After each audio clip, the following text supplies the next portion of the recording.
Everyone, welcome back to my channel. Today we're going to play some more Madness in Bloom. A Yandere Otome. Let's begin. Write down your name. I'm going to go with Lion because being lazy.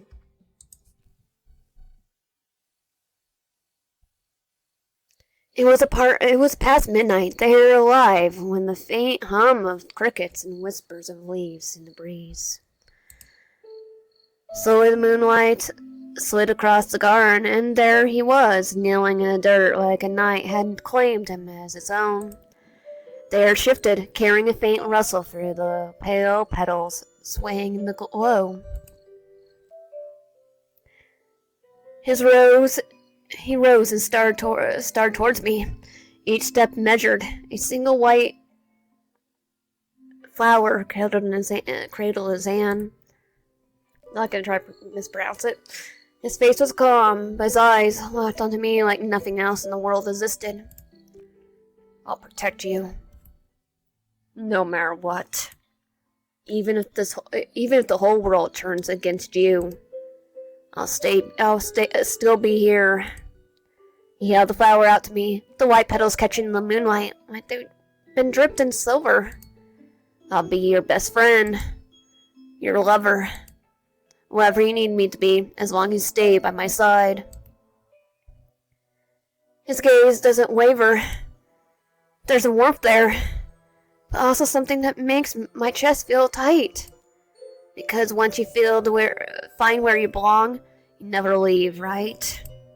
He presses the flower into my hand. His fingers linger, just a moment too long. The moonlight catches in his eyes, gel, but unreadable. It should have sound comforting, but instead it felt like a promise I wasn't allowed to break. The way he said it made me wonder if he ever really let me go. How did it all turn into this? And what am I supposed to do now, if I don't even have a choice anymore? A few months ago.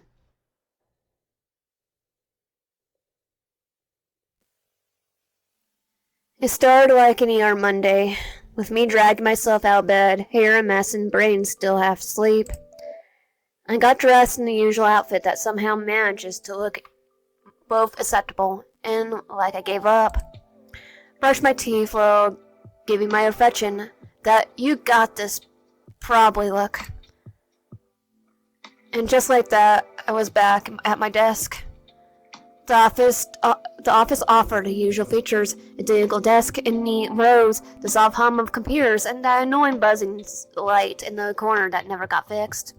Because they probably got the maintenance guy and fired him already. Or, not fired, downsized. Because a data engineer was never exactly thrilling. It was a lot of scripts, dashboards, cleaning up other people's messes, and trying not to break anything in production. Some days it's satisfying in that puzzle-solving way, but lately it just felt like noise, the kind that fills your head but doesn't say anything. I wasn't just tired.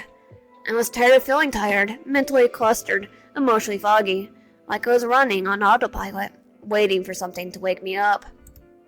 People always say you should follow your passion, but passion doesn't cover rent, or groceries, or internet bills. Yeah, definitely, but it can. Let's get a Patreon. So here I am, doing what I can, 5 days a week. It's not glamorous, but it keeps the lights on, and me out of my parents' house.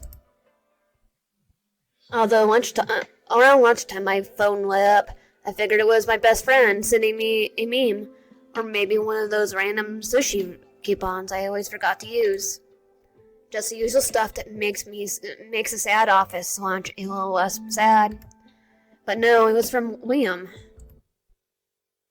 Hey, I think we should break up. Sorry. I hope you understand. What? You're joking, right? That was it. No call. No, we need to talk. Not even a half-hard sorry. Just one lazy little message like he was canceling a dentist appointment he forgot they made. I've done that. No punctuation about the best. No punctuation, not even an emoji to soften the blow. I just stared at it, blinked, reread it, waited the next message to pop up. Something like, he got you, right? I'm joking, but nothing came. So I asked what that was supposed to mean. I wasn't in the mood for jokes. Still nothing. I just blocked this. That's when I first cracked unease hits. Small but sharp enough to notice. I checked my screen again. And again.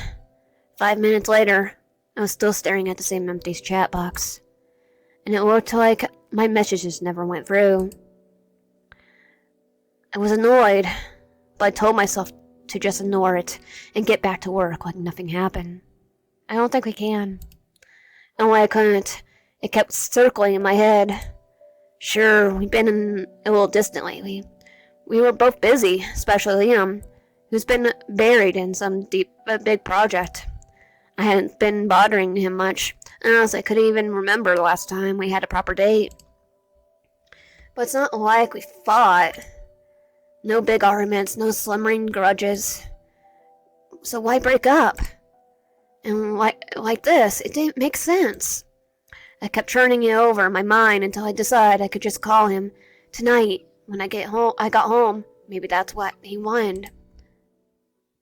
So I called. Limbo. No answer. Called again. The number you have dialed cannot be reached.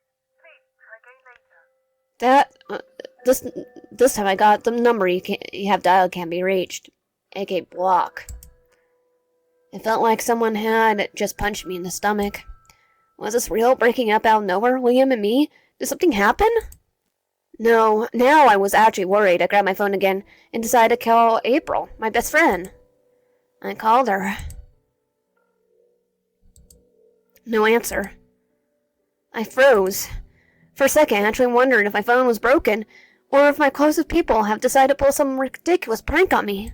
Then my screen lit up. April was calling. Hey, where have you been? You scared me half to death. Huh? To that extent? I was just taking a shower. Likely story. So that's all it was?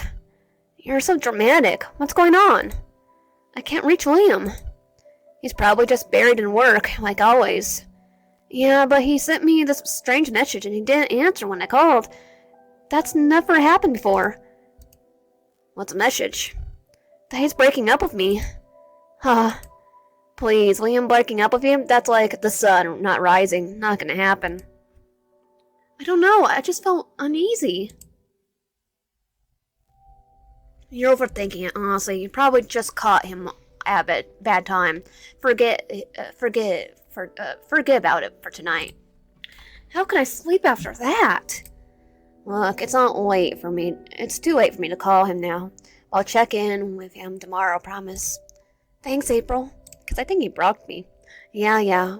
What would you do without me? Okay, then good night. Sweet dreams.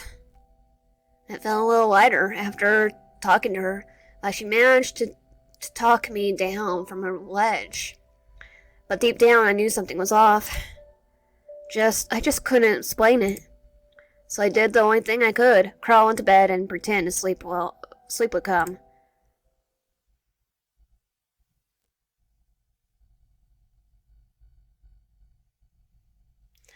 Morning came too soon, and it didn't bring any answers. I tossed and turned all night, drifting in and out of the foggy half-sleep that left me feeling like I ran a marathon in my head. My arm felt cruel. I dragged myself through my morning routine, shower, coffee, the usual makeup that didn't even bother to hide the dark circles. By the time I got to the office, my brain was already begging for a nap. We had a morning meeting, which I half listened to, pretending to take notes while actually staring at the same bullet points for way too long. When it ended, I spotted Clara, one of my favorite coworkers, packing up the last of her desk. She was glowing and about to pop away. Her hand rested on the belly like she was keeping a secret no one could possibly miss. Oh no, yeah, no one could possibly miss that. Today was her last day before maternity leave. So this is it, huh? Your last day in this chaos. I knew her last day was the day before maternity leave was the day that she had the her kid. I think one of the managers actually rushed her to the hospital. So this is it, huh? Your last day in the chaos. Yeah, honestly, I can't tell if I'm excited or terrified. Both is allowed. We chatted about baby names and how she couldn't wait to not check her work email for months. Then she tilted her head at me. What about you? You okay? You look a little off. Didn't sleep well last night, that's all. You look worse than I do. I'm literally carrying another human. Wow, brutal. No, it is I probably shouldn't date, date. At least some guys that's gonna break me over break up with me with text. You should take some time off, too, seriously. Do you think Janice would let both of us vanish at the same time? Sure, she won't mind, probably. We both laughed, and for a second, I actually felt lighter. I'm gonna miss you, you know. Miss you too, but you survived without me, I think. It didn't fix anything, but it made things feel a little lighter for a while, until I could breathe normally again. We ended up having lunch together in the break room, talking about random little things. Her assignment for the baby, the latest office gossip, even a few harmless complaints about the coffee machine. For a moment, it felt almost normal. Okay, what's her complaint about it? That she can't have it for you kiss the baby? Because I think coffee is a little bit bad for you. Caffeine, at least. Afterwards, I was cleaning up my mug when I phone buzzed on the counter.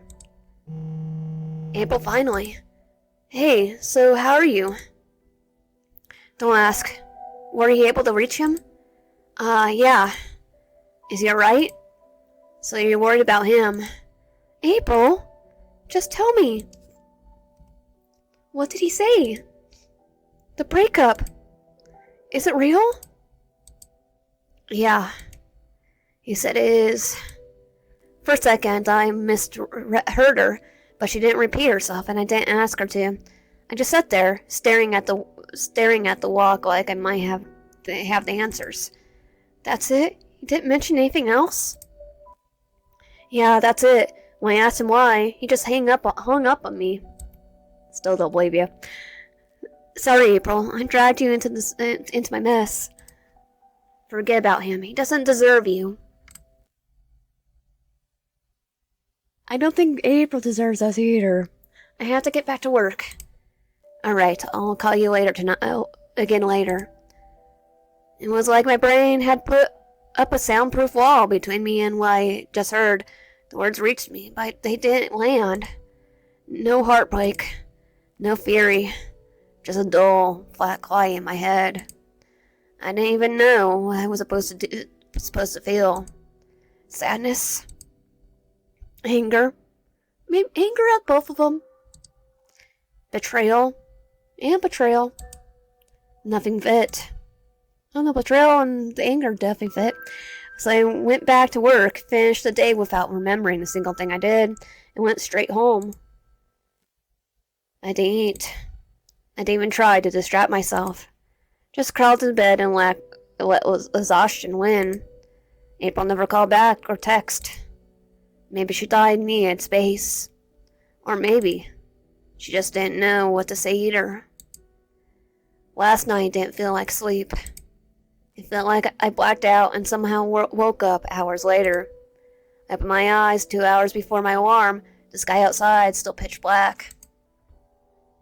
I skipped dinner, but I wasn't hungry. Just made coffee and hoped it might clear my head at least enough to function. I got to the office early. Too early. With nothing to distract me, my thoughts drifted back to Liam. Back to us.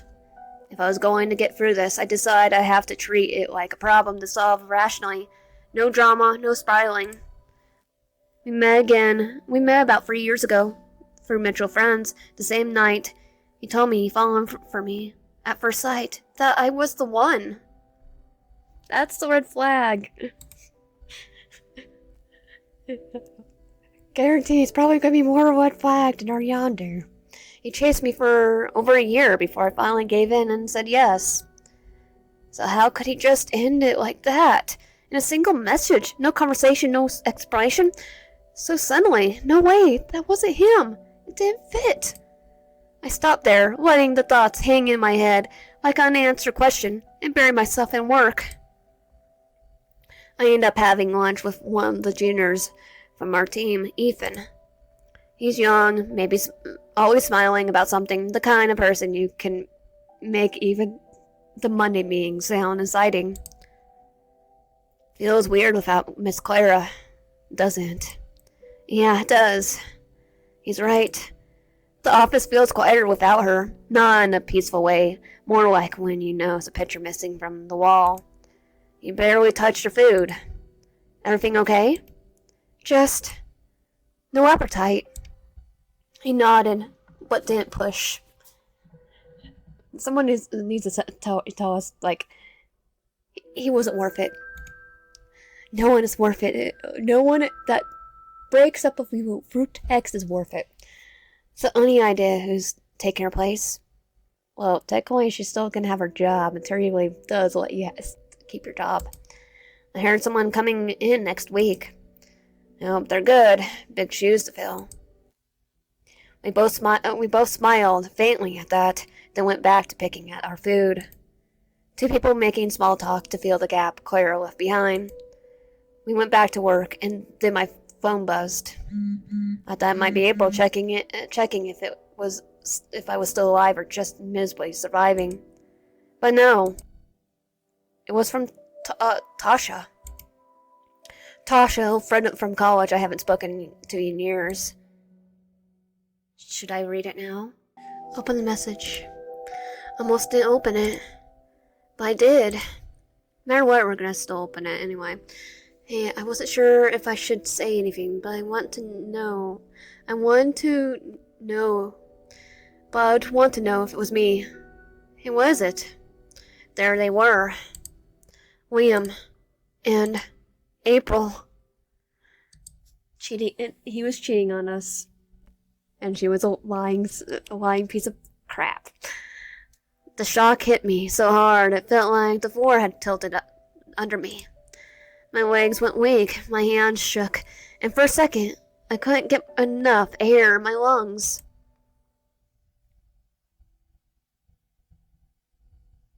My vision blurred.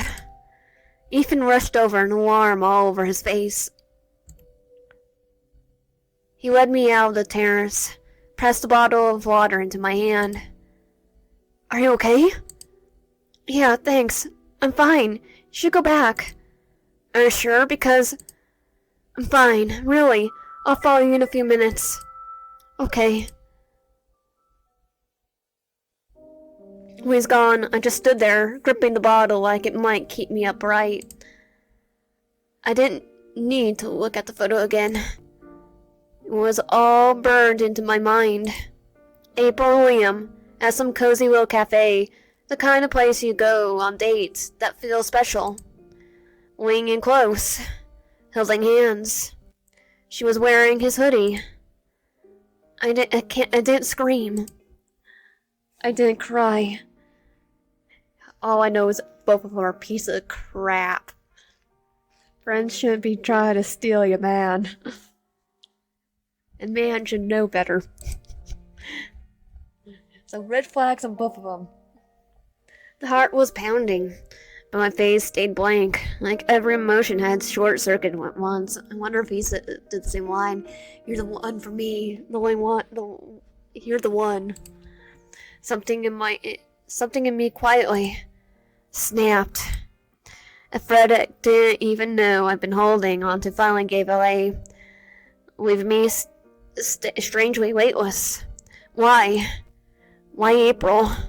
Why you, out of all people? It hit me then. This awful hollow thought that maybe the bond I had with them was fake, or at least one-sided. They said they loved me, said they cared.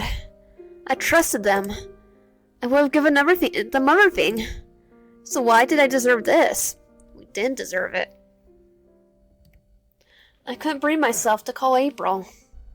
Blocking both of her numbers. After giving the text that says, shows the picture and tells them to go blank themselves. The idea of hearing her voice, of finding out exactly what she'd say, made my stomach twist. What could I even say to her? Oh, I know. I didn't have the words. I do. I'll show her the image and cuss her out. All I wanted at the moment was to disappear. I went home early, not wanting to think about anything. Just crawled into bed, grabbing my phone and opened my feed.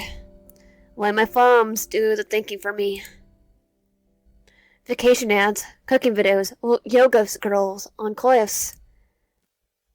People getting engaged, having babies, adopting dogs that somehow eat cake like little humans. And a mystic cafe romance. None of it stuck. My brain just won out of the H, the noise, this whole mess swirling in my chest. And then I saw it. Just a photo. Nothing dramatic or overly filtered. Clicky, clicky.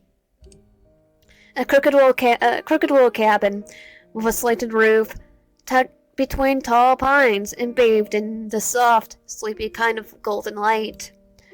Like had been sitting there for years, waiting to be found. I paused. It wasn't flashy like the rest. No luxury spa, no infinity pool, but there was something about it. Something that made me stop. Something quiet that tugged at me. Like maybe this was the kind of escape I actually needed. I clicked the listing. It was a week-long rental in a remote village I'd never heard of. No clubs, no malls, no city noise, just forest, a cabin, and quiet, and maybe a Yandere or two. And the views? What do I get to do? Oh, 5 stars. It looks basic at first, but it's super cozy and had everything I needed. The owner was kind and thoughtful. Left a small jar of wildflower honey on the table. Peaceful quiet, and the landscape is beautiful. Like something out of a dream. Simple place, but surprisingly comfortable. Slept like a rock. Perfect for cleaning your head. The owner really seems to care. And he's kinda hot.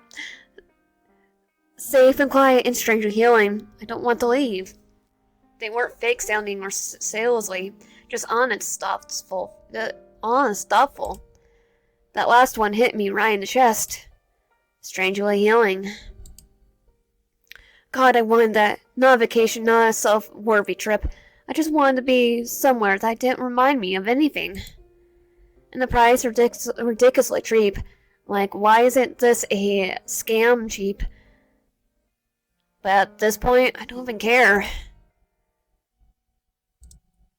I booked it. Not a second thought, no deep internal debate. Just click. It felt like the first right thing I've done in a long time. 7 days long, in the forest, in the woods, in a quiet little cabin that, according to the strangers on the internet, might help me remember what being a person feels like. I just sat there in the dark, staring at my phone, feeling something strange I hadn't felt in weeks. Hope, tiny and fragile, sure but real. And sometimes, even when everything else falls apart, even the smallest spark can light the way forward. I didn't sleep much that night.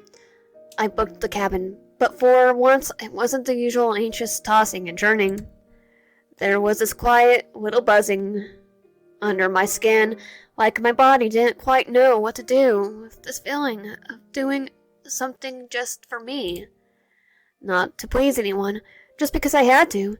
Not because I want, but just because I want to. No guilt, no second guessing, just a soft, unfamiliar flicker of excitement. I had forgotten about them, not for a second, but I decided, for my own sake, to focus on myself for once. And probably get some toilet paper and some eggs and TP their house. The next morning I went to work like normal. Well, kind of.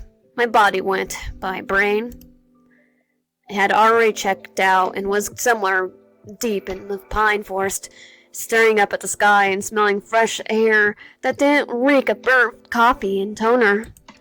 After about 5 full minutes of doing absolutely nothing, my fingers just moved. Next thing I knew, I was drafting an email. Hi, Janice. I need to take some personal time. I'll wrap up my current queue before I leave. Fine, just let me know when you're back. We'll reassign your queue. It didn't take long to get a reply. Classic Janice, emotionally allergic to punctuation and empathy. No, she's not allergic to empathy. But I didn't care. For once, her complete lack of human warmth only helped. There's nothing holding me back now. No, the lack of human warmth would be, no, you have to stay and work. There's a little bit more empathy in there. I've heard stories about that, about bosses with lack of empathy. The last 2 days of the week crawled by, each hour stretching longer than I had any right to. I didn't do much, just the bare minimum to get through. I didn't tell anyone where I was going, no posts, no updates. I didn't even bother coming up with an excuse. I just slipped out of the noise and waited for the day to finally come. When it did, I finally pulled out the old backpack I used in college, faded blue canvas with a loose zipper and a coffee stain on the bottom. It wasn't much, but it had enough space for what little I planned to bring. I didn't overthink it. A few pairs of leggings, a hoodie, some t-shirts, my toothbrush. I needed my journal. Just in case inspiration decided to strike somewhere between the trees. No makeup bag, no laptop. I'll bring my laptop. No planner, no reminders of my city life. I'll bring my laptop. Some video games would be helpful. Just me and enough softness to last me a week. Maybe a tablet. Drawing tablet. But that morning felt different. The whole city was still half asleep, quiet, slow, kind of soft around the edges. Like it was giving me its permission to leave without the fuss. There wasn't many people out yet. A delivery van rolled by, and I caught the smell of fresh bread from the bakery on 3rd Street. It made my stomach growl, but I didn't stop. I just smiled at myself and kept going. The train station was quiet too, which was a relief. No rushing, no announcements blaring, no one bumping into me with a suitcase, just the soft buzz of lights overhead and a few sleepy people keeping to themselves. I brought my ticket from this old machine that took forever to respond, then found a bench way at the end of the platform. It was a little chilly, but it felt kind of nice. I sat there, with my hands in my pockets, watching the sky slowly brighten, and for once, no spiraling, no knots in my stomach. I felt calm, like my brain had finally exhaled. When the train finally arrived, I stepped into the warm car, like it was waiting just for me. I found the window seat, and curled up next to it, pressing my forehead gently on the glass as the city began to slide past outside. Gray buildings, rows of identical houses, chains, stores, street signs. But slowly, all of that began to change. The buildings grew further apart. Then they sank. I love the little graphics here. Then they disappeared. Sidewalks turned into gravel paths. The office parks turned into barns and tall wind-blown glass. Okay, where I am, I can technically don't really have a train. If I drive to the next city, it's dirt, more dirt, in dirt. I didn't even realize I was smiling until I caught my reflection in the glass. Somewhere around the halfway mark, a woman and her daughter sat across from me. The kid was adorable, head to toe in pink. Hairs, cute pigtails, glittery sneakers on her feet, and a green stuffed dinosaur clenched like it was a princess. She looked at me like she was sizing me up. Do you like dinosaurs? I blinked and then nod with all the seriousness I could muster. Absolutely. Who doesn't? Dinosaurs are awesome, especially Digimon. This one's Pickle. He's a herbivore. He likes peanut butter. Okay. Well, Carly might be a T-Rex as a herbivore. Well then, I think Pickle and I would get along just fine. Does Pickle like pickles too? Her mom gave me a quiet, apologetic smile, but I just smiled back. Hey, this is normal for a kid. It was the first time in days I talked to someone without feeling like I had to put on act. No pretend, no fake cheer, just a simple, honest moment. She names all our toys after snacks. At home, we got a unicorn named Cupcake and a robot named Pancake. I respect the theme. It's powerful branding. It's a powerful branding. Eventually, their stop came, and as they stood to leave, the little girl gave me a cheerful wave, like we were old friends who've gone through something together. There we are. I smiled and waved back without thinking. I didn't know why it stuck with me.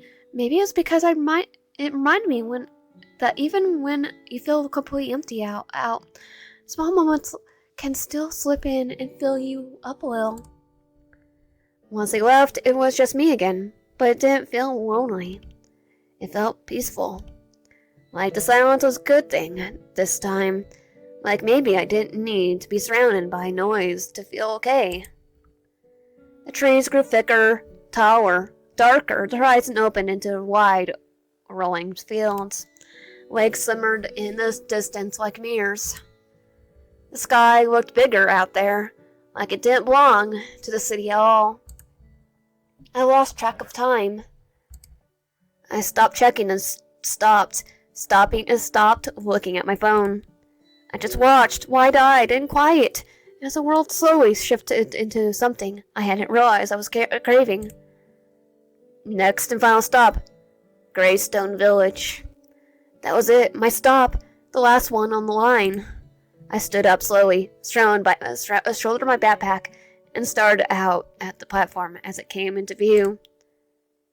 It was small, whittled, the kind of station that probably doesn't even show up on most maps. The sign was faded, the benches are wooden, and the trees wrapped around the platform like they were protecting it from the rest of the world. And just like that, I was there. No train back, no boss, no Liam, no city.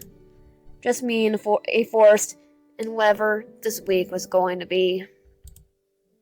They smelled different, like pine and wet leaves and something ancient I couldn't name. I took a breath, deepest one I'd taken in what felt like years. And for the first time in a long time, I felt like maybe I made the right decision. Because we did get to be with a Yandere, and now with a cheater. The train pulled away behind me, slowly and quiet, until I couldn't hear anymore. I just stood there for a second, holding onto my backpack, and looking around like someone who had no idea where they were going. I think we don't know where we're going. Because, well, I didn't. It was really quiet, peaceful. Then I heard footsteps crouching on the gravel. Up ahead, I saw an older man in a dungaress and a cap that looked like it had been through a lot. He leaned on the cane and gave me a look, kind of amused, kind of curious. Lost, are you? I gave him an awkward half smile, the kind you give when someone just read your mind in public. Is it that obvious? Well, you've been looking at the trees like they are supposed to give you directions. Not many new folks come out this way. He didn't seem friendly, just local. The kind of person who probably knew ever went down, and still mailed letters by hand. I felt weirdly reassured. I'm renting a cabin for the week. I suppose to be near the woods, run by someone named James. Ah, James's place. You're almost there. Then just keep walking down the road. You come to a fork, turn left. He points down to the misty wooden path ahead, slowly and steady, like he'd done this 100 times. If you turn right, well, that'll take you towards the old gazing field. Nothing much down there these days, unless you like watching weeds grow. What about the cows and all that just gone? Left as is. Thank you. You know when you know you're there when you smell pine and see that crooked fence. Can't miss it. I thank him and pull my backpack up a little higher and start walking. The dirt path felt dry under my sneakers, and everything around me was quiet, but not in a bad way, just calm, peaceful. After walking for a bit, maybe 10 minutes, I reach a fork and slowly slow down. Wait, what did the old man say again? So we're supposed to go left? I think I should probably just listen and turn left like the old man said. The path felt quieter here. The air smelt fresh, and I could hear the wind gently moving through the trees above me. It was nice, peaceful in the way that where you start to forget you're even walking. After a little while, I spotted the fence he mentioned. It was a bit crooked, and looked like it had been there forever. And just beyond it, there was the cabin. The cabin was small and tucked between the trees like it had been there forever. It wasn't fancy or anything, just wooden walls, a sloped roof, and a little porch with a chair out front. And it looked peaceful, quiet, like a place made for taking a breathe and just letting go for a while. And that was exactly what I needed. The instructions said that the key would be under the second flower pot on the porch, and yep, there it was. And it felt a little silly, lifting it like some wannabe spy, but hey, it worked. I grabbed it, unlocking the door and stepping inside. The cabin was small, but honestly perfect. It smelled like a wood and something faintly herbal. Maybe cedar. Maybe old books. Cozy. Lived in, like it had been quietly waiting for someone to come rest. I dropped my backpack, inside and did a little walk around, checking out the space. Tiny kitchen, old but solid furniture, a round table with 2 chairs, and a window view that made me want to never open my laptop again. I'll still be on my laptop. I noticed the back door was open, just a crack. Curious, I peeked out. And there it was, a little garden just behind the cabin, full of flowers I didn't recognize. Tall stems, soft petals, colors like cream and white, a deep red, wine red. They looked like they belonged in some dreamer version of reality. I stood there for a second, taking it in. Eventually, wandered back inside, feeling a little lighter than before. I curled up on the couch, just to sit for a while, and just a minute.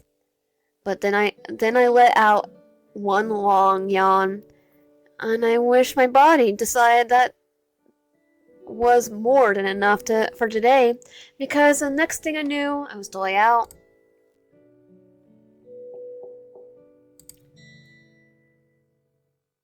I woke up to a soft knock on the door, not loud, just enough to pull me gently out of my dreamland. I blinked a few times, ran through a hand through my hair, like that would fix anything. When I opened it, there he was. He looked exactly like the kind of person who'd own a quiet cabin out here in the middle of nowhere. Tall skin, green eyes that caught the light in a soft sort of way, and curly brown hair. He wore a tartan t-shirt, flannel t-shirt, and stood like someone who had all the time in the world. Good afternoon. I hope I'm not intruding. Oh, hi. No, I was just, half asleep on the couch. Probably because it was quiet out here. Hard not to fall asleep once you stop moving. Yeah, probably. Most people say that quiet surprises them more than anything. As the answer, I just wasn't ready to admit I already liked the quiet. And you are? He blinked. Like he realized he skipped a step. Sorry, I'm James. I take care of the cabin and the land around it. Nice to meet you. I guess you already know who I am. I already know your name, but it's nice to put a face to it. Yeah, likewise. His voice was low and calm, the kind that you could almost sink into if you weren't careful. I just wanted to stop by and welcome you properly. You had a long trip, I imagine. Yeah, it was long, but it was fine. Well, if you need anything, I'm just down the path a bit. I won't bother you unless I have a reason. And the reason is you can come by and kidnap us. It's because it's very handsome. Good to know. I try to keep my voice neutral, phony, but not inviting. I was exactly in the mood for small talk. Oh, one more thing. He reached to the side and held something out. A bouquet. Small, simple, and full of those same deep red and cream colored flowers I was seeing outside. These are for you. Just a small welcome. I grew them myself.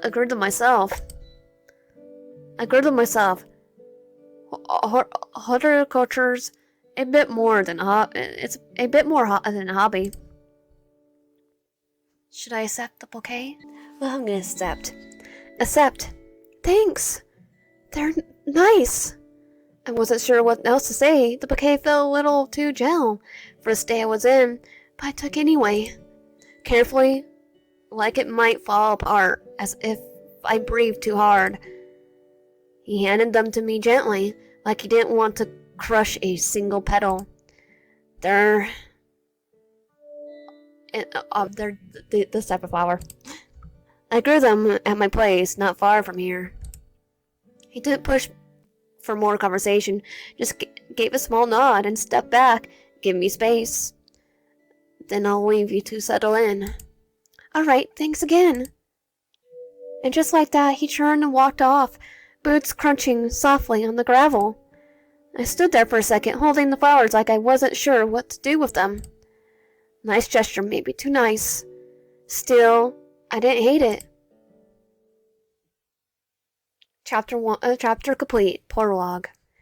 The end before the beginning. Note: this is a demo version of the game. Some chapters have been in between events shown here. So this chapter does not directly follow from the previous one. Some elements may also be adjusted and preserve a narrative flow and avoid spoilers. I think it does kind of directly go from there because, we at least are in the cabin. I woke up slowly. Everything felt soft. The morning light turning the walls a little muted gold. I was halfway through making breakfast, eggs in the pan, kettle just starting to hiss, when it hit me. I froze, eyes wide, heart thumping. Why? Because today is my niece's birthday party, and I was supposed to be there. No message, no call, no excuse. Well, we kind of left. I was doomed. I launched my phone, still muted, and abandoned in the side drawer, right where I put it when I first arrived, to find out it's dead. It lit up instantly. And wow, okay, that was a lot of missed calls. Not from my sister. No, all from my ex. My thumb hovered for a second. I stared at the screen like it might bite. My chest tightened, that familiar restless flutter. But I forced myself to look away and focus on what mattered. My sister. Deep breath. Call. She picked up quickly, cheerful and completely unaware I'd basically been gone for a few days now. Hey, you! I'm starting to think you've fallen off the planet. That sounds about right. Yeah, kind of did. I need a break. I'm sorry I didn't say anything. There was a pause. One of those quiet ones that you imagine the other person raising an eyebrow. Well, you're calling now. That's what matters. You want to talk to the star of the day? Please. I hear some rustling, and then the phone got passed over. Auntie! Hi, Puppy Girl. I'm so sorry I'm not there today. I really wanted to be there. I wanted to be. It's okay. Mommy said if you're not here, then you must have a good reason. So it's okay. I blinked hard and looked out the window, smiling despite myself. She's 5. How do kids just know what to say? I miss you so much, Munchkin. I'll make it up to you, promise. You better. I saved you a cupcake. But I'll eat it if you don't come. Hey, that's not fair. At least save me a bite. Okay. But only a small one. Deal. Happy birthday, sweetheart. Thank you. Come next time, okay? I will. I'll come see you soon. When the call ended, I stayed there for a moment, sitting on the edge of the bed, phone still in my hand. Then I remembered. The other thing. The ex. The unread messages. I didn't open any of them. I didn't even read the previews. My chest already felt too tight. I didn't need to make it worse. So I turned my phone face down on the table and walked straight out the door. There hit me like a reset button. Cold and light, carrying a hint of earth and pine. I wrapped my arms around myself and drifted towards the path, needing to just be somewhere else for a while. And then I saw him. James. He was further down the trail, walking like he always did, calm, unhurried, a small basket hanging from one hand. I didn't even think. My feet just moved, and then jogged. Then, kind of ran, not even gracefully. James! He turned as I reached him, expression unreadable, but not unkind. Everything all right? Yeah. I just wanted to say good morning. Since we ran into each other. The second I said it, I felt how awkward it sounded. My voice stumbled, the words ran, heat creeping up my neck. Right. Morning. Good timing. I was heading up the ridge. I gathered some wild herbs. Wanna come? Oh, I don't know. I'm not exactly in my hiking area. I'd probably slow you down. You just ran half the trail. He said it with the faintest flicker of a smile, and mused at the calm way of his that made it hard to tell if he was teasing or just being accurate, or both. I hesitate just long enough for the wind to tug at my sleeve, like even the forest was nudging me along. To him, all right, I'll come. But if I fall on my face, you're not allowed to laugh. I won't. He didn't say it like a joke, just a quiet promise. He waited while I went back to grab a jacket and stuff a water bottle into my bag. I wasn't sure what I just agreed to, but part of me was kind of glad I'd had. It felt nice to say yes to something without second guessing, especially when all I really wanted was a little quiet in my head. The trail wasn't too steep, but it still made me feel like my lungs weren't used to doing anything besides shallow desert sides. James didn't rush, though. He walked just ahead, setting an easy pace, occasionally pointing out herbs or wildflowers. It was nice. The kind of nice that made you forget your legs are starting to complain. When we finally reached the top, I stopped in my tracks. The view was... I didn't even have the right words.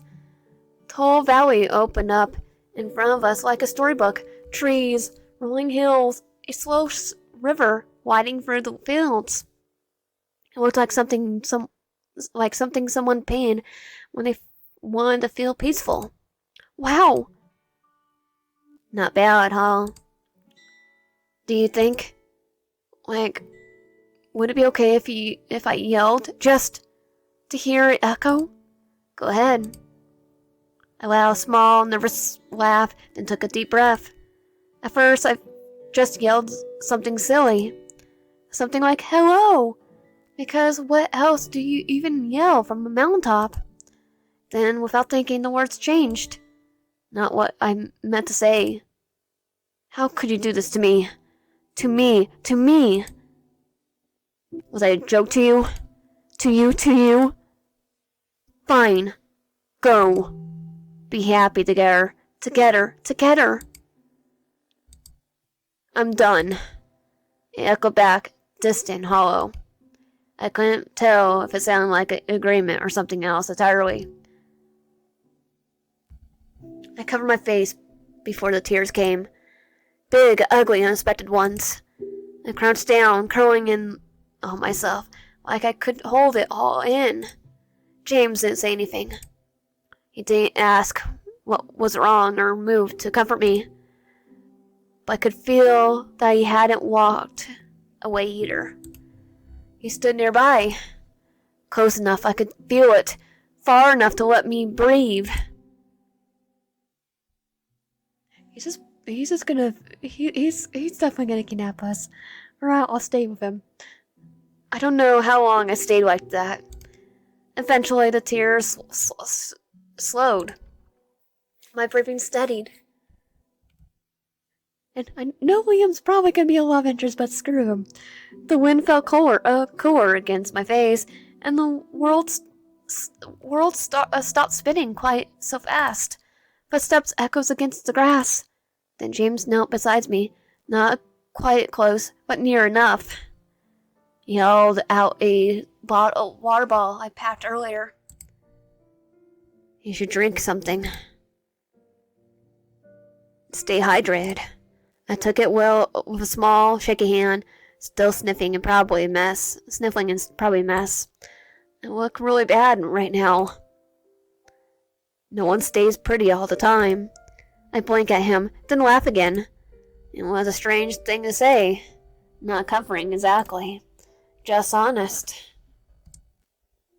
After a few quiet minutes, James stood up and brushed some grass off his legs. We should head back. Sun will dip soon. I nodded, still holding the water bottle. Hey, did we turn off the stove? My chest felt lighter. My face, not so much. I could already feel the puffiness around my eyes. We started down the trail again, slower this time.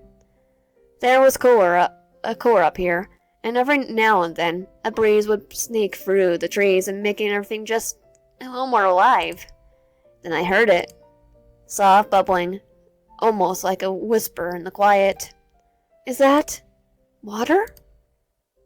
There's a stream just off the path. Sure enough, a few steps later, and we came across it, a narrow, clear stream winding between mossy rocks like a belonged in the postcard. James knelt down and filled both our water balls without a word, like it was a second nature. Okay, what's in the water first? I crouched nearby, splashed my face with both hands. The water was cold, sharp in a way that made me gasp at will, but it felt good.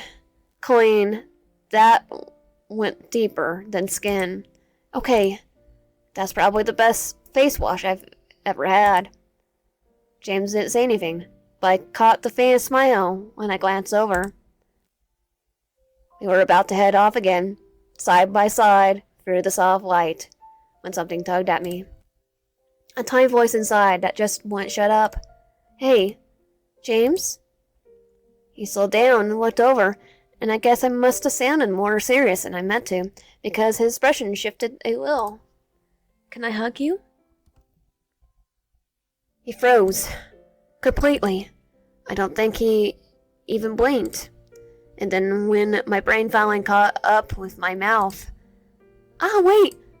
Let me explain. I threw my head up, like I was trying to defuse a bomb. When I was a kid, whenever I cried, like a lot, my grandpa used to tell me to hug someone. Like, really hug them. He said, helps you let everything out. And it worked. It always worked, so I just kind of kept doing it, I guess. I don't know. It's just, a habit or something. My thing is, can I hug you? Okay. Great. I basically told him I grab people when I don't know what to do. I think he will like it. I glanced back at him. James just stared at me. Not coldly, just puzzled. Processing. He definitely thinks I'm weird. No, he thinks... Okay, now I'm the only person you should be hugging. Yeah, definitely. So... Right. I'm doomed. Anyone would do? That did it. I burst out laughing.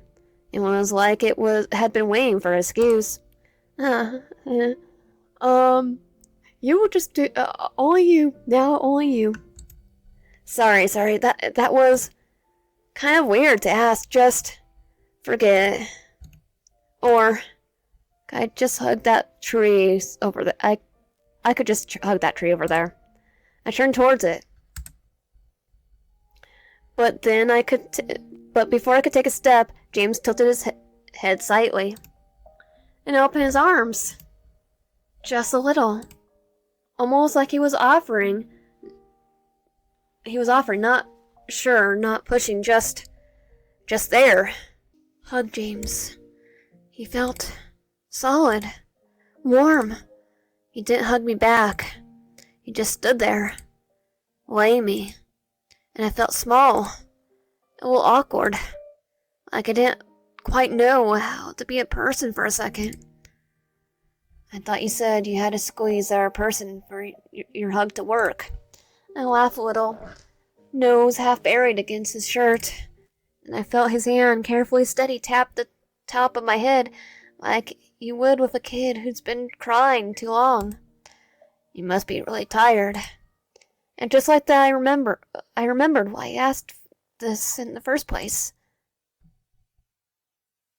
My arms tightened before I even realized it.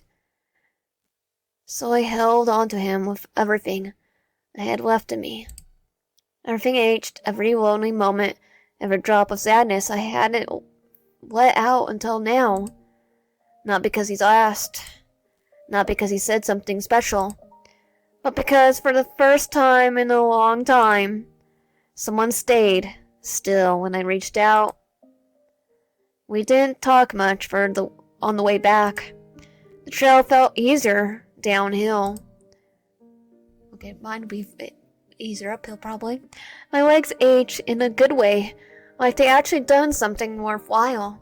Or no, it'd be out the hard time. It'd be worse. At first I thought it was just the wind shifting through the trees. Then something cold hit my arm. I looked up. Oh. Rain. The rain came down all at once. Not a drizzle, not immediate. Steady, unavoidable. Wait, seriously? We should probably move. That was all the warning I got before it started pouring. We broke into a run. The ground turned slick almost instantly. Leaves sticking to my shoes, branches brushing too close. Almost slipped. James caught my wrist. Firm. Sure. I expected him to let go. He didn't. He kept moving, pulling me along. Not tight, not rushed, just enough to keep me steady. We kept running. My breath came out uneven, half laughing, half something else. The rain soaked through everything, hair, clothes, skin, but I didn't really mind. Not as much as I thought I would. By the time we reached the cabin, the rain was coming down in sheets. We stepped onto the porch, just barely out of reach of it. The roof cut the worst of it, but the sound of the rain still filled everything. He let go of my wrist. I could still feel the warmth of his hand. For a second, neither of us moved. We both standing a little too close. And then suddenly, I wasn't sure where to look. I shifted slightly, not quite stepping away, but enough to feel a little self-conscious. Wow, that came out of nowhere. You should go inside. You'll get cold. What about you? I'll head back. What? Right now? It's still pouring. All right. I'll wait a little bit. I glanced at the rain. It kept falling, relentless. Wow, filling the silence between us. Aren't you going in? Huh? That caught me off guard. Was I supposed to just go in? I'll stay a bit longer. It's kind of nice. Watching rain, I mean. I can't just tell him I'd rather linger a little. He didn't move. Didn't repeat himself. For a moment, neither of us said anything. We just stood there, listening to the rain. And then suddenly... Achoo! I quickly rubbed my nose, embarrassed. I glanced at James. He just smiled. I should get going. Ah! But...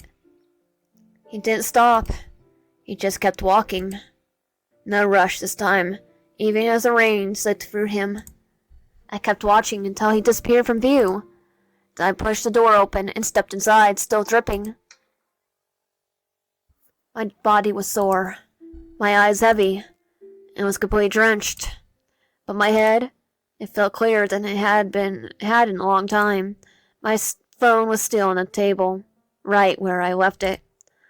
Missed calls, unread messages, waiting. I stared at the screen for a second. Then I turned it face down. I'll read them. Eventually. Not now. Just not yet. Not here.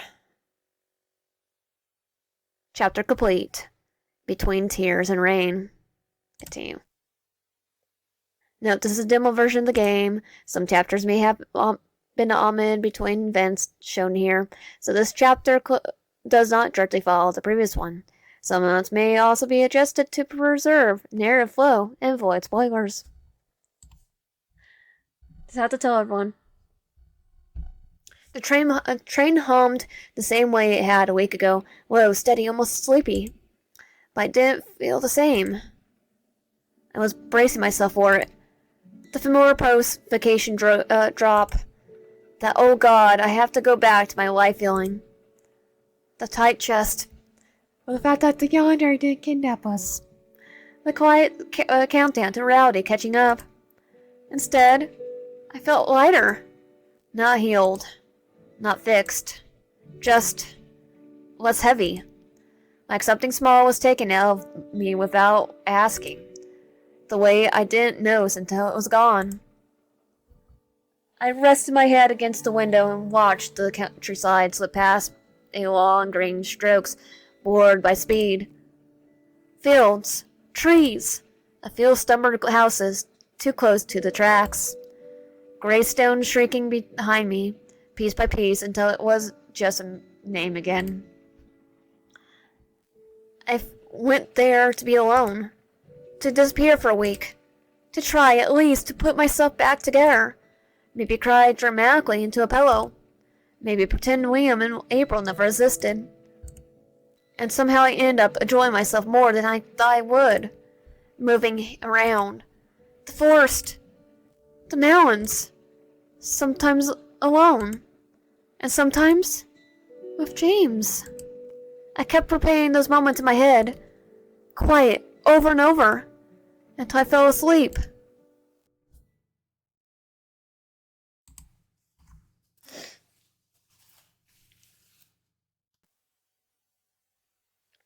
I only noticed the train slowed when the door slid open and people started moving around me. Wait! I checked my phone. An hour and a half. Gone. I didn't feel any of it. Wait, we were only there it was only an hour and a half away? By the time I got back to the city, it didn't feel any different. Still loud. Still rushing. I'm going back.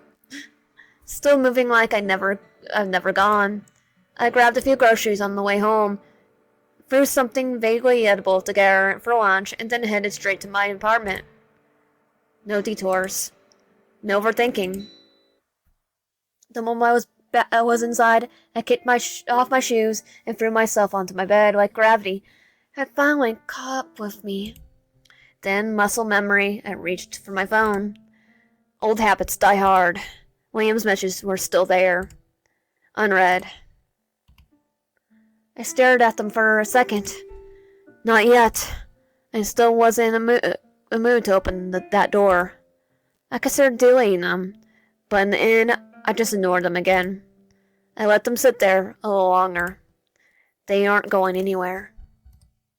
Instead, I should call Ellen, my sister. It was kind of urgent.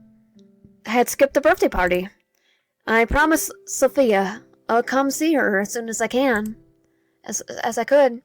I didn't really have the right to put it off. Not this time. Hey sis, how are you doing? How are you? Are you home today? Yeah, why? I was thinking of coming by. You know, for my favorite niece. I still haven't given her gift I got her. I'm already late enough as it is. She laughed. Sure. But don't forget the strawberry cake you promised. Oh, of course. How could I forget? I don't think I remember telling her about cake. My sister lived nearby. Normally I would take in the subway. It was only 2 stops. But that day I decided to walk. The park near my apartment was busy with the familiar, comfortable way. People walked their dogs. A few joggers passed by with determined expressions. Families were spread out on the grass, kids running around while someone called their name every 30 seconds. With loud voices, in case I got in trouble. There were birds too. Not as many as Greystone, of course, but enough that I noticed them. I should come here more often, I thought. A walk after dinner sounds like a reasonable goal. Achievable. Something even I told a beginner like me could commit to without making it a whole thing. By the time I reached my sister's place, I was slightly out of breath, but feeling okay. You're finally here. You took your time. Yeah, I walked. Sounds good. I stepped inside and looked around. Where's my little angel? She usually come running when she heard my voice. She's not home. She went out with her uncle. I blinked. What? You should have told me. So you could have gone with them? She was cruelly teasing me. Of course not. I probably wouldn't have come. She stared at me. Huh? Then she squinted. Can't you even pretend you're visiting your sister, not just your niece? I'm still here, though. She sighed dramatically, but smiled, and we moved to the living room. Well, we did say we wanted to see our favorite niece, so... She brought tea, warm and familiar, and set the cups down between us. After a moment, she looked at me more carefully. So, why didn't you come to the birthday party? I took time off. Wow. Really? You? You must have been pretty burnt out. I nodded slowly, and after a second of hesitation, I added, and I broke up with Liam. What? Oh, he broke up with me for text. What happened? I thought things were going well between you two. I looked down at my tea. I couldn't tell her. Not the truth. Oh, we could tell her. He broke up with text. Fighting words. Not about the cheating. Not about April. She'll be devastated. Probably angry enough for both of us. And tell her. Nothing big. I don't know. Tell her and see what happens when sister beats the crap out of both people. We just grew distant. I don't think we were meant for each other. That's all. She didn't respond right away. Instead, she shifted closer and gently pulled my head against her shoulder. I froze for half a second, then let myself relax. I haven't realized how much I needed this. How good it felt to be held without having to explain anything. She glanced up. You should stay for dinner. It's okay, I said automatically. Sophia will forgive you. I mean, she'll love it for you if you stayed. I sighed, right defeated. He got me. I ended up helping in the kitchen. We decided on chicken curry. As soon as that smell started filling the room, something familiar settled in my chest. We used to eat this all the time when we were kids. One of those dishes that somehow survived every phase of our lives. Too spicy back then, never spicy enough now. Remember when Mom used to make this? And we were burnt. Our mouth was burning. She said, stirring the pot. And we fought over who got those potatoes. I always took yours. She laughed unapologetic. You were older. You got away with everything. She shrugged, still smiling, and the curry bubbled quietly between us. I'm home. A voice called out, high, side, unmistakable. Before I could turn around, Sophia appeared in the doorway like a small engine storm. Auntie! Oh, she's adorable, she shouted, running straight into me. Hey! I barely had time to put the knife down before I was crouching, arms full of a five-year-old. Happy birthday, my favorite person. You're late. She pulled back just enough to look at me seriously. I know. I'm sorry. She studied my face for half a second, then smiled wide. I'm so happy you're here, Auntie. Me too. And I mean it. I've expected this to make me this happy. While I was still kneeling there, arms loosely around her, I noticed someone else in the doorway. Luca. He was standing there with his jacket still on, like he was frozen mid-step. His eyes were a little wide, and for a second he looked more surprised to see me than Sophia had been. I spoke first, still crouching on the kitchen floor. Hey! Hey, long time. Yeah. Hey. We had met before. Family gatherings. Holidays. Moments that blurred together over the years. He was my sister's brother-in-law, technically. Familiar, but not close. We had never really talked. Not properly. Even though we were about the same age and worked in the same field. He always gave off the quiet introvert vibe. He's our second love interest. The kind that read, don't talk to me even when it's not meant that way. Sophia slipped out of my arms and immediately grabbed his hand, tugging him towards me. She tried to play matchmaker. Auntie, this is Uncle Luca. Okay, are you Yandere too? Because I have my eyes on James. Because I know the game's labeled Yandere. Auntie, this is Uncle Luca. You know him, right? Of course I do. She turned to him, eyes bright. And you, Uncle, do you know Auntie? He looked at me, then he answered, his smile softer now. Yeah, just that. But the way he looked at me felt like recognizing someone he haven't seen in years. Like he remembered. Of course they know each other. Even before you were born, Sophia. Really? She looked at us like she was trying to imagine the version of the world without her in it. Dinner's ready. Go wash your hands. Yay, I'm so hungry. She ran off, already halfway to the bathroom. Luke and I exchanged a brief glance, then we followed her to the table. Dinner stretched longer than I expected. Sophia talked a lot about things that were apparently very important. Some of it made sense. Some of it didn't. And she is a kid. She's boring.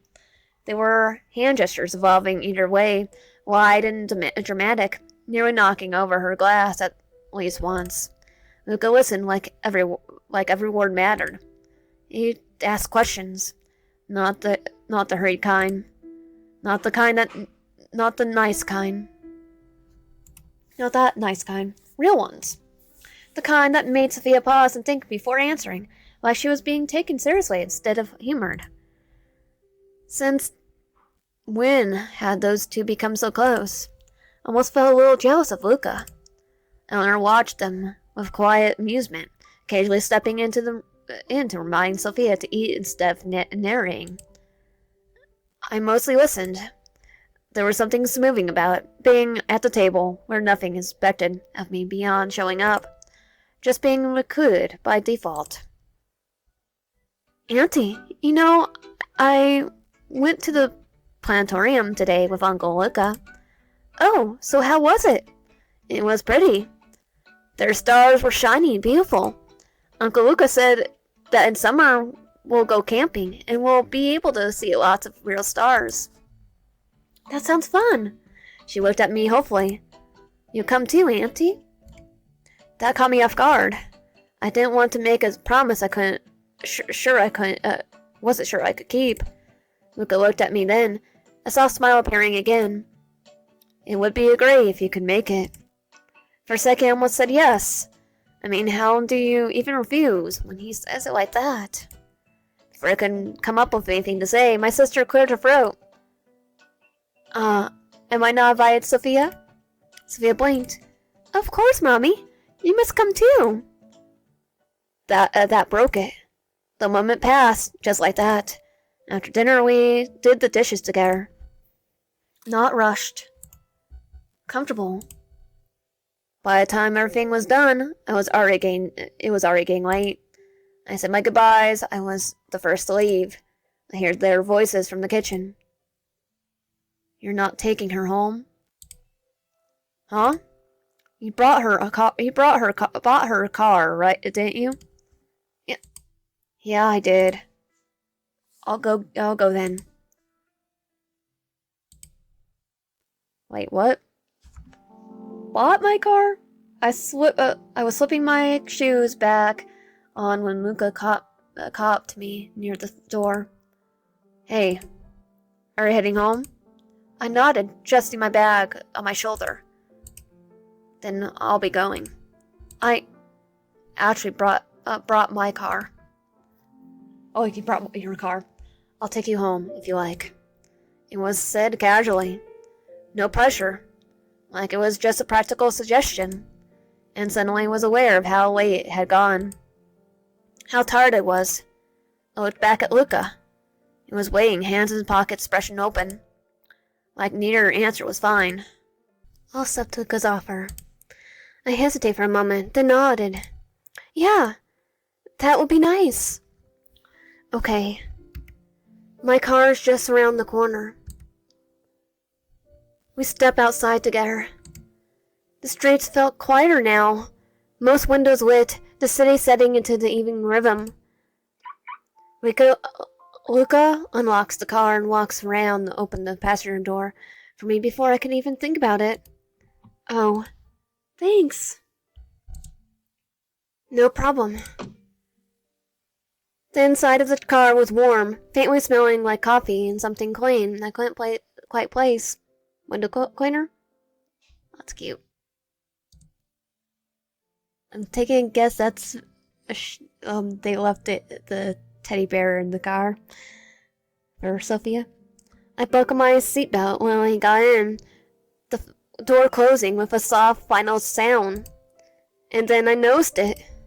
The back seat was full of 5-year-old evidence. Toys scattered everywhere. A booster seat. A colorful water bottle rolling slightly with the movement. Even a small blanket full near the door.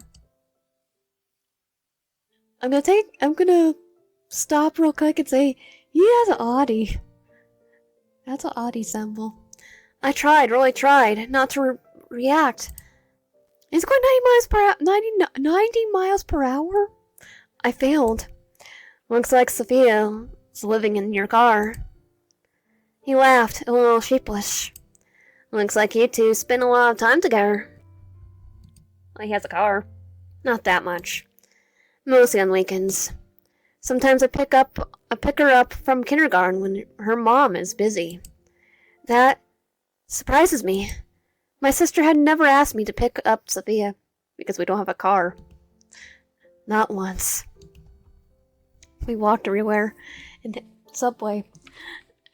For me, yeah, definitely. Probably ask me more to pick her up because I have the bigger vehicle. I definitely don't have Audi. I have a Toyota. For elsewhere in the world, it's a Hilux. Here in the States and North America and Canada and Mexico, it's a Tacoma. I don't know why that thought stung, but it did. A small, ridiculous flicker of envy rose my chest. For some reason, I wanted to be the one she liked most. Before I could dough on it, Sophia talks a lot about you. I blinked. Really? What does she say? He hesitates, eyes still on the road. She brings you up every time she can. Well, he better have his eyes on the road at 90 miles per hour. My chest tightened a little. You know I'm curious. Now I'm curious, tell me. My chest tightened a little. Now I'm curious, tell me. And there pause. Then carefully. She says you're beautiful. Gentle. That you care about others. Things like that. He glances me, just long enough to notice that what was happening to my face. I could feel the heat there. Completely undivided. He looked back at the road and added, She must like you a lot. I let out a small, awkward laugh, trying to recover. He parked and got out, walking around to open my door again, like this was the most natural thing in the world. Like we're dating. That would be kind of weird if we start dating our sister's brother-in-law. In a way, it was officially beyond embarrassed. Not wrong, but weird. I was originally beyond embarrassed. Though I definitely would go for him. Just for Sophia. Thank you. I stepped out. I'll be going. Okay, take care.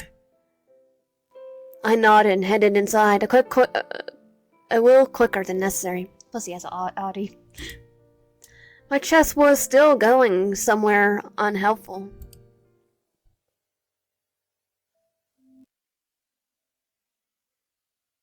Oh, so he's Yandere too?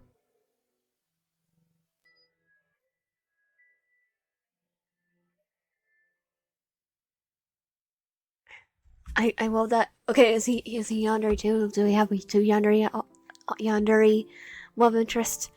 Back in my apartment, the quiet greeted me gently. I set my bag down and let out a slow breath. And then, of course, I remembered Luca's words. You're beautiful. Gentle. Take care about others. No, that wasn't right. Those weren't his words. They were Sophia's. What Sophia thought of me. Or he's saying it. And saying it's Sophia's. So why was I remembering them like that? Why is my heart doing this useless pounding thing? Like I was trying to make a point I'm actually refusing to hear. I shook my head and headed straight for the bathroom. A shower. That's the solution. Hot water shampoo. Thoughts dissolving down the drain. Very practical. Very adult. It worked. Mostly. By the time I was in bed, hair still slightly damp, I felt calmer. I closed my eyes, ready to finally sleep. And then... You're beautiful. I groaned into my pillow. I turned it onto my other side, pulling the blanket up, closed my eyes tighter. That might help. It didn't. The words kept looping in my head. Eventually exhaustion won. Or maybe my mind just ran out of energy to argue with itself. Either way, I fell asleep, still slightly annoyed. And far more frustrated than I'll ever meant. Chapter completion. Back home. Continue.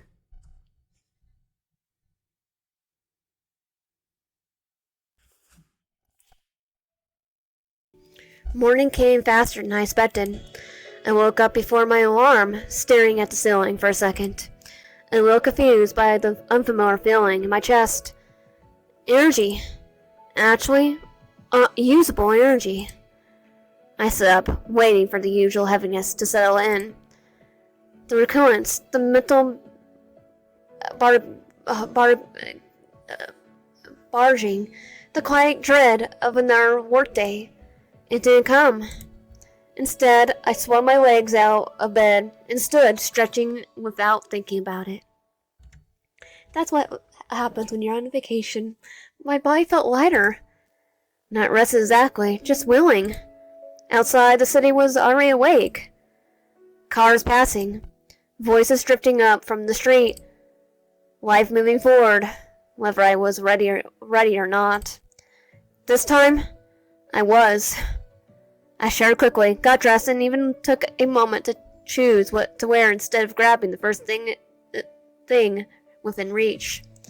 My reflection looked the same as always, but something about my expression felt different. More awake.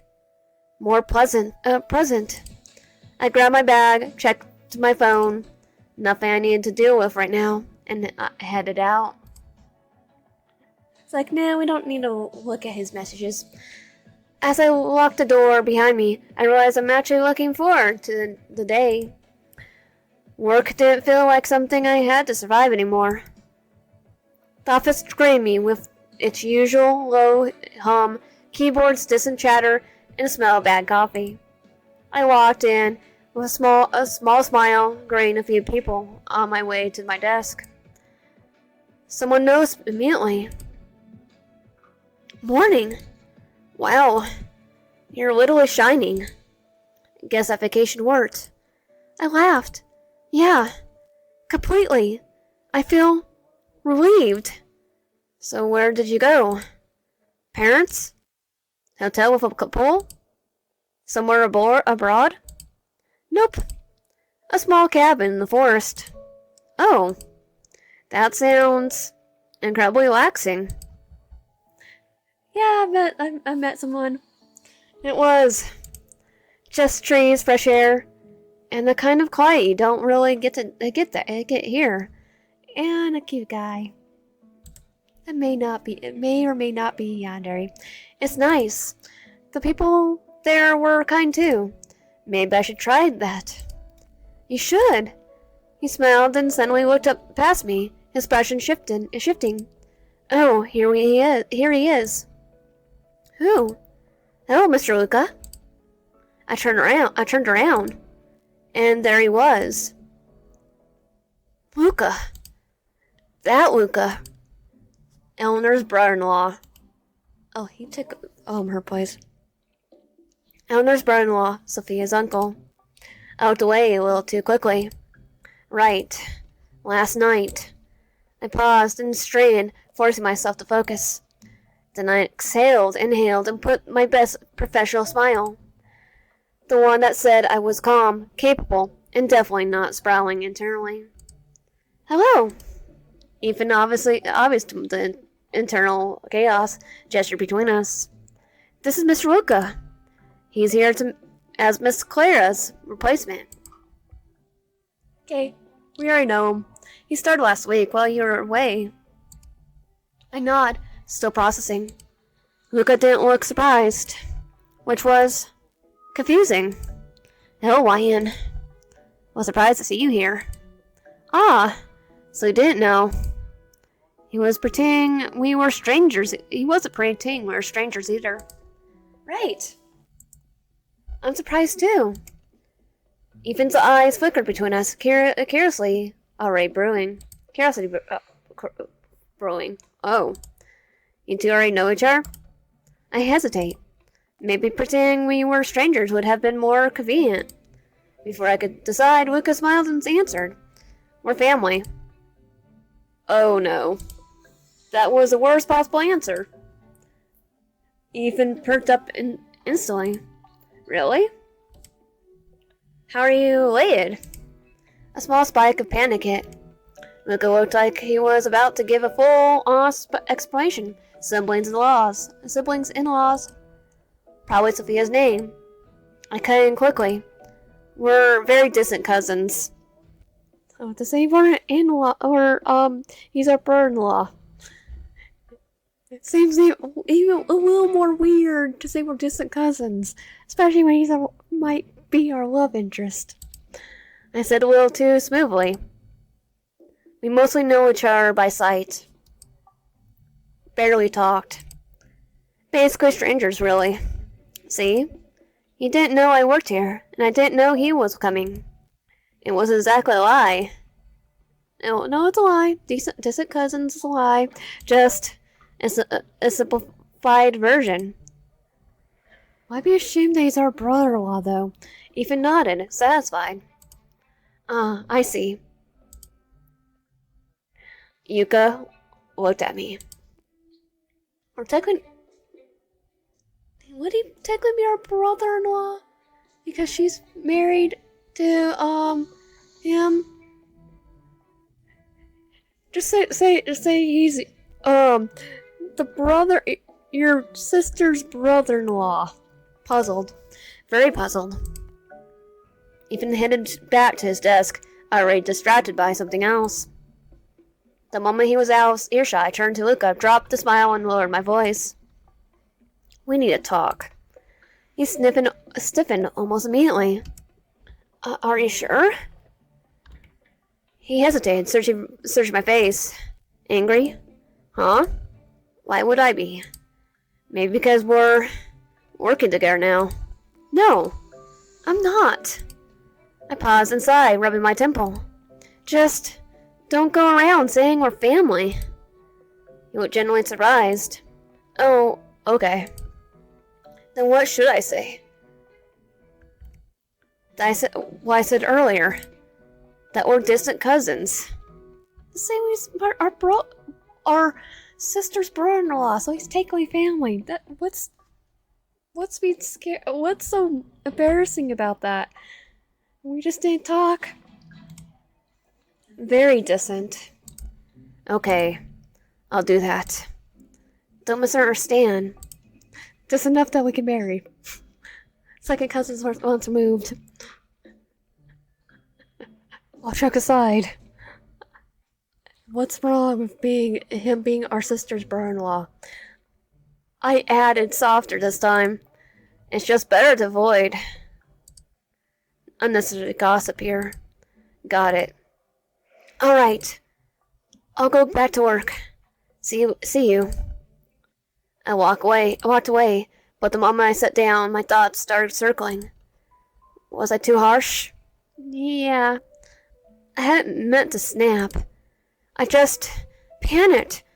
Office rumors spread faster than the coffee stains, and the last thing I needed was my coworkers connecting dots between my personal life and my job. Still, I should probably clarify later. It's not like I hated the idea of working with him. I didn't dislike him at all. And seriously, what were the odds? We saw each other yesterday after all that time. And today, he was standing in my workplace like it was nothing. Luca was overqualified. I remember my sister bragging about him. Prestigious university, scholarship, big name companies. She never really stopped. So what was he doing here? I glanced towards his desk across his room. He was already settled in, focused, calm, like he belonged. Yeah, the more I thought about it, the less I wanted to overanalyze. Still, I was going to ask him. By the time lunch came around, I headed straight for his desk. Hey, want to have lunch together? He froze, just for a second, but enough that I noticed. Then, in a lower voice, didn't you say we should keep our distance? I blinked. What? I never said that. So it's okay to be seen together? Of course. No problem at all. His shoulders relaxed almost immediately. He smiled warm, relieved. I'm glad. Shall we go? Yeah. We walked to a small restaurant nearby. It's cozy, familiar. I've been here once before with Clara. Same wooden tables, same soft lighting. The waitress took our order and left. I hesitated, then cleared my throat. It's a Chinese restaurant? About this morning. I'm sorry. About what? I think that sounded harsher than I meant. Yeah. Sorry. Don't apologize for that. Oh, it's ramen. It's ramen restaurant. Here you go, the waitress said brightly, placing our plates down bon appetit. They landed between us, cutting for his words. That's not what matters. Thank you. I said it automatically to the waitress. I looked up. What did you say? Sorry, I didn't catch that. For a second, I might have misheard him. He shook his head lightly. Nothing. Don't worry about it. I glanced down at the food. Well, let's dig in. It looks good. Yeah. We ate for a bit. Once an initial awkwardness settled, curiosity got the better of me. So, how did you end up working in our company? I was asked a favor I couldn't refuse. Convenient for me. Less workload. More free time. I stared at him. So, basically a vacation. Wow. Rude. I won't be staying here long. Oh, I see. The conversation drifted quiet for a moment. Do you actually like it? That came out a little randomly. The food? Yeah, it's good. I laughed. No, being an IT engineer. He thought for a moment. I don't know. I just good at it. Then how did you get into it? He exhaled softly. It was boring. It's a boring story. Let me decide that. If you feel like telling it. He looked at me, a little surprised. If you want to hear it, I can tell you. He paused. I'm listening. I stay quiet. I used to play a lot of online games back then. Kind of got into the computers because of that, I think. And for some reason, my friend and I started messing with a game server. Okay, so the typical line of mod and all that. We end up breaking into it. For real? Hacking? I got caught and ended up in the police station with my brother. Ouch. I was released pretty quickly. We didn't do any real damage. Just broke their security. We were just messing around, I guess. He smiled faintly. That day, I told my brother I'd try to use it for something better. I didn't hesitate. That's not boring at all. I think that's really nice. He looked down, ears slightly red. What about your friend? What happened to him? I don't know. We were online friends. We used to play together all the time. But we didn't really know much about each other. After that incident, we just lost touch. I see. Are you curious about what he became? He considered it. I never really thought about it. I could probably say we might know him. This is actually the first time I talked about him. I smiled. Is it really a bad thing? He shook his head. Not really. You're just knows things people don't. I laughed. I was just curious. He let out a soft laugh. Most people just assume it's about money or ambition when it comes to IT. So they don't really ask. Right. I hadn't pictured him saying something like that. What about you? Me? Why did you become an IT engineer? I made a face. My story is really boring. I doubt that. No way. I'm not telling. He let out a small laugh. That's unfair. I smiled, but didn't give in. By the time we finished, the plates were empty, and the lunch rush had settled around us. We paid and stepped outside. The conversation trailed off naturally as we walked. By the time we reached the office, it felt like we were just paused it rather than ending it. As we were about to part ways, I remembered something. Hey, Luca? Yeah? Could you not tell my sister that we're working at the same place? He raised an eyebrow. To avoid unnecessary gossip again? Something like that. I know Elna. She makes fuss about it. Better not to tell her for now. I got it. See you. Back at my desk, I drove straight into work. There was a lot of waiting for me, more than I expected, but for once, it didn't feel overwhelming. I found a rhythm, settled into it, and before I knew it, I was actually enjoying myself. Tasks piled up, hours slipped by, and somehow it all felt manageable. When I finally glanced at the clock, I blinked. It was already time to go home. As I gathered my things, I caught sight of Luca across the office. He was talking with Janice. Both of them leaning and slightly focused, serious. Work mode. And yet he knows me.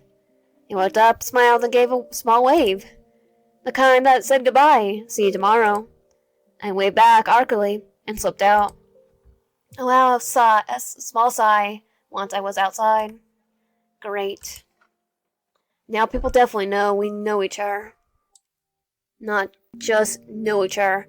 Wave across the office know each other. Even Janice probably noticed. Maybe it's not that bad, I told myself. I had a good day. A really good day. Because I rested during my vacation. Because I saw my sister and Sophia yesterday. Because Luca was there. Okay. I couldn't believe I just added the last part. I never expected to enjoy his company. We're not close. We were not close just yesterday. We were almost strangers. Still, he's kind. Easy to be around. Was he always like that? Or did I just never give myself the chance to notice? I was still in a good mood when I reached my building. And then, I saw him. Right there. I froze. The moment he noticed me, he straightened and started walking towards me. Too fast. Before I could react, his arms were around me. I went rigid. Where have you been? I'm not with you. With my actual love interest. I was so worried. I was so worried. Liam, my ex. The guy cheated on me. Bye-bye. My body caught up a second later. I pushed him away. What are you doing? What do you mean? I was worried. You disappeared without a word. Didn't you get my messages? Well, short laugh. No, I'm amused. What do you want from me now, after what you did? Something in my chest cracked open. Anger rushed in, sharp, sudden, hard to hold. All that effort to move on, slipping. Why? Why now? Chapter complete. Again, unexpectedly. Thank you for playing the demo. If you had a good time, really appreciate ranking, following on itch.io. And that was the current demo for Madness in Bloom. If you like my content, please consider subscribing if you're already. Comment down below and liking the video. See you guys next time.